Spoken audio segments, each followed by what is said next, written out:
ଆମ ବସ୍ ଚଲେଇବା ପାଇଁ ଆମେ ଦେବୁ ଏବଂ ଆମେ ନିଷ୍ପତ୍ତି କରୁଛୁ 5ରୁ 10ଟି ମଧ୍ୟ ମହିଳାମାନଙ୍କ ପାଇଁ ସ୍ପେଶାଲ ବସ୍ ଆମେ ଚଲେଇବୁ ବୋଲି ନିଷ୍ପତ୍ତି କରୁଛୁ। ଏଇଟା ମାନନୀୟ ମୁଖ୍ୟମନ୍ତ୍ରୀଙ୍କ ଅନୁମୋଦନ ପରେ ଆମେ ତାକୁ କରିବୁ।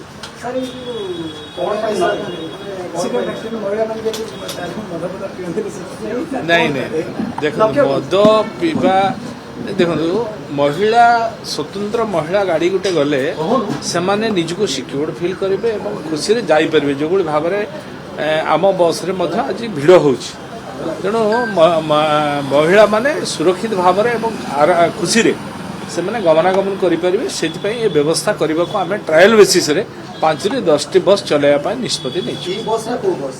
ସବୁ ଇ ବସ୍ ଏବେ ଆମେ ଯେତେ ବି ଅଛି ସବୁ ଇ ବସ୍ କରିବୁ। ଆସ୍ତେ ଆସ୍ତେ ଯେତେ ଡିଜେଲ ବସ୍ ଅଛି ତାକୁ ସ୍କ୍ରାପ୍ କରିବୁ ଏବଂ ଇ ବସ୍ ପ୍ରଚଳନ କରିବା ମହିଳା ଭଉଣୀମାନେ ସେମାନେ ଏକ୍ସପିରିଏନ୍ସ ଅଛି, ସେମାନେ ହେଭି ଭେହିକିଲର ମଧ୍ୟ ତାଙ୍କ ପାଖରେ ଲାଇସେନ୍ସ ପ୍ରାପ୍ତ ଅଛି।